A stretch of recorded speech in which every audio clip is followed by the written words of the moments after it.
Well, good morning to you. Happy Tuesday. Another donuts with sprinkles. Didn't get around to doing one yesterday morning. Was trying to recover from the weekend and then get set for the big soccer match last night. But we got time to get one out this morning and several topics to get to on your Tuesday morning, July the 7th. Hope you're doing well and you're up and at 'em and recovering from last night's soccer match. And that's where we start. That's where we start. Because, and by the way, sad day around here at the Gunner household this morning. Got up and the coffee maker has gone kaput, apparently. It's not making coffee, which is its main job. It's not making coffee. So I'm coffeeless right now. So I got to figure out how I'm going to handle this. Do I go all in and upgrade the coffee maker, spend some significant money? Or do I just run down to the local Walmart or Target and purchase a coffee maker? So I got big decisions today to make as far as, because I need my coffee in the morning. And I got a big bag of Starbucks in there. And you got to get some coffee in me. But your Tuesday morning donuts with sprinkles. We'll have donuts, no coffee this morning, I guess. Let's start last night. USA soccer. They just didn't look like they belonged. I mean, that's bottom line. They just looked outclassed. They looked scared at the moment. They looked inexperienced. One of the commentators had a good line early on that you got to play in these games to be prepared for them. And with the United States, we never get to play in these games, and we never looked comfortable. We looked scared from the get-go, tentative. We didn't attack. We got our own goal, or not our own goal, but we got a goal to make it 1-1 and then gave up 61 seconds later. And Belgium just took control. Belgium knew they were the better team. Belgium knew they could win the game. And that was the way it came across. And, for the USA, that was a fun run. That was cool. I enjoyed it. I hate that it's over because I love the unity that it brought together, that it brought the country together. The way that Seattle looked and Los Angeles looked when we would have games there was phenomenal. It's been actually a pretty good It's been actually a really good World Cup. Not pretty good, really good. I haven't gotten into it quite like I thought I would. I've gotten into it more maybe the last 5-6 days as we've gotten into the knockout round than I did with the group stage. But last night, it was embarrassing, to be quite honest. If we're being honest about it, last night was an embarrassing performance. You had several mistakes that were just absolutely atrocious that had nothing to do with Belgium. I mean, the third goal where Freeze comes out, and I don't know what he was doing. I don't even know how to explain it, where he chests the ball outside of the box, hesitates on kicking it. They steal it back. They end up kicking it around Freeze. We got one guy, we got Ream back, and he can't really turn his body to get the block, and they went up 3-1, and you knew at that point it was ball game. And then Belgium tacked on the fourth one to make it 4-1. So back to the drawing board. I like the coach. I can't say his name, but I like the coach. We'll see if they keep him and sign him to a new contract. But I think that's just, American soccer. And I don't think that it's going to be something now that, it's going to take off and here we go. We're going to take over the world in soccer. We say that every 4 years and it never happens. But it was a lot of fun, and I love the unity that it brought the country together, the way we all celebrated and joined in. Now I don't know, maybe you pull for Norway or England, one of those two. Maybe you take one of the South American countries in Argentina and you pull for them. I don't know, whatever you want to do. Or maybe just because we're now 2 weeks away from SEC Media Day, maybe you just take a quick 2-week sports break. If you keep up with the Braves, you hope they don't blow it. Hope they don't blow the NL East lead, which they're trying to, which would be pretty impressive in the first 4 months of the season. But maybe you take a break now from sports for 2 weeks and we start gearing up for football, which is a lot closer than you think. Less than 2 weeks now. That would have been yesterday. Less than 2 weeks from SEC Media Day. Probably about 4 weeks away. 4 weeks away from the start of fall practice, camp practice, whatever we want to call it.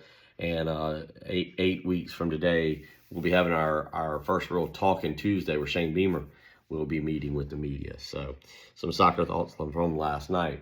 Haven't done a video since the announcements of Davian Jones, Nate Carson, and Jaden Brody for South Carolina football. Great commitments, especially Jones and Carson. Nothing against Brody. He's a little bit more of a project. But Jones now comes in, and South Carolina's secondary should be set for the near future with Jazavion Currents already on campus, with Joshua Dobson at least committed right now, and that's keyword, at least committed. Same thing with Davion Jones, at least committed. And then they've got a lot of other great prospects back there. Kosi Barnes is another one that's a true freshman that I've seen some people list on the 2 deep that can come in. And then I have no doubt that they'll find a fifth, whether it's through the transfer portal or one of the other players. Kevin Millington, obviously, another freshman that they're bringing in at 6'3". Jones will be the smallest one out of that group at 5'11", Davion Jones. But, you really add to your secondary into Torian Gray. And that also means you got to make sure that Torian Gray isn't going anywhere. And I know they upped his pay this past year, fended off Florida and Virginia Tech in the last few years for him.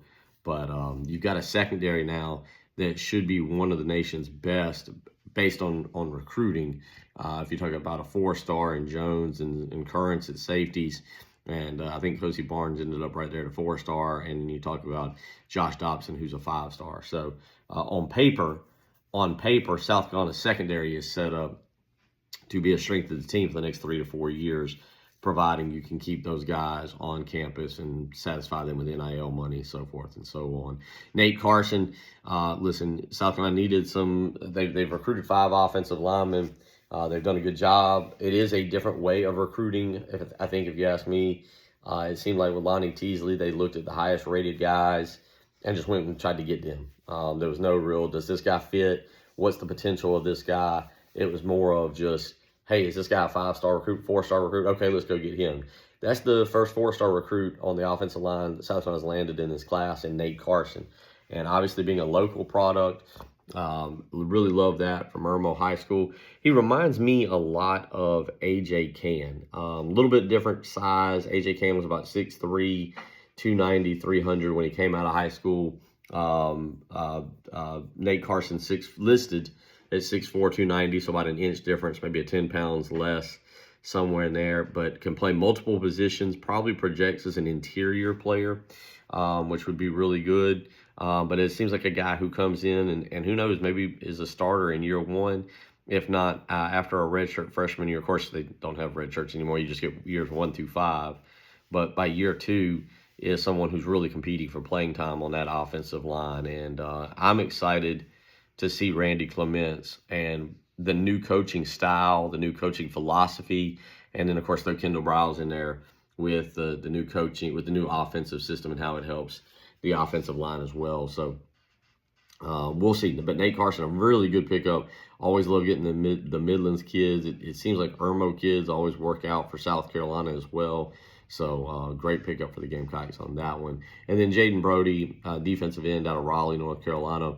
I don't want to say he's a project, but he's not an instant impact guy. He'll have to come in, add some weight, add some strength, and who knows what he can develop into. That's definitely a guy that in this day and age you take and you put him with Deion Barnes and you allow him to develop over time. And so 3 recruits there. South Carolina moves into the top 25 of the recruiting rankings, depending on which website you look at. And, we'll see. We'll see. I don't know what else. They're going to try to flip some guys now. David Segura at the top of that list. Maybe Jarnard Albright, the safety, certainly is another guy. I believe it's Nate Kamba, the defensive tackle, that is going to Auburn. So those 3 in particular would be guys, I guess, to keep an eye on as we move forward. So football recruiting, at least it looks a little bit better as we start the month of July, but they're kind of in a down period right now, I believe. Maybe some other things going to take place, but pretty quiet right now as now we start to gear up for the season. Baseball recruiting, Kevin Schnall continues to hit a grand slam, if you will. How about that? A little pun intended. But Kevin Schnall doing really, really well. Lands Connor Schaus over the weekend, the number 1, according to a couple of different sites, the number 1 player in the transfer portal. Big bat, can bat in the middle lineup. They're going to get him through the Major League Baseball draft, is what I believe John Whittle has said. But what looks like Kevin Schnall and his staff have put together for this team next year, expectations are rising. Maybe not, again, maybe not Omaha, maybe not national championship, and maybe not super regional. But I think there's no doubt that this team, if they're fundamentally sound, pitching is still a concern, even though they've signed 21 pitchers. Top end pitching is still a major concern. But this is a team that might be able to host a regional. Definitely should maybe be in the top 3 out of a 4-team seed. And who knows? Who knows? You get to the postseason. We saw that with Oklahoma. You get hot at the right time and you make a run. But it definitely looks like, at least in year 1 or summer number 1, that Kevin Schnall's putting together a good little transfer portal class that should bring South Carolina back to relevance a lot sooner rather than later. So good for him. Still a long way to go. February 19th. We've got so far to go until baseball season. It's hard for me to get excited, but at least the names that are coming in that are going to be part of this program is exciting to see. I'll wrap it up here with our daily devotional. It comes to you from James 1, book 1, verses 2 through 4. Obviously, a lot of people have talked about my health and what I'm going through, and I've been trying to put out some verses on perseverance and fighting through adversity as I am. I'm actually doing pretty good. Doctor's appointments, last week, and I don't know. I feel fine. Lack of sleep is still an issue. My skin is a little itchy because I guess my phosphorus is high. But other than that, I feel pretty good.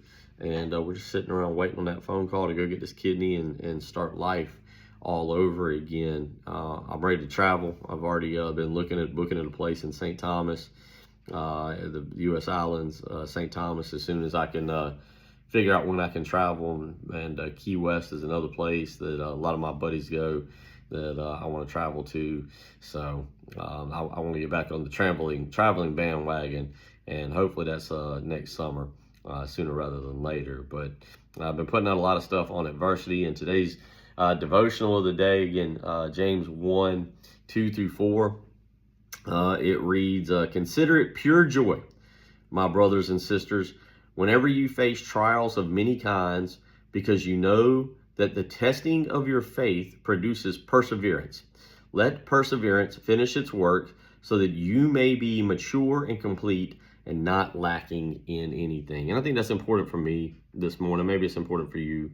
I need my faith to continue to be stronger. I've got a very odd, interesting relationship with our Lord, dating back to my mother passing away when I was 9, and some other people passing away in my life, and what seems like some major ups and downs. But I'm working on it.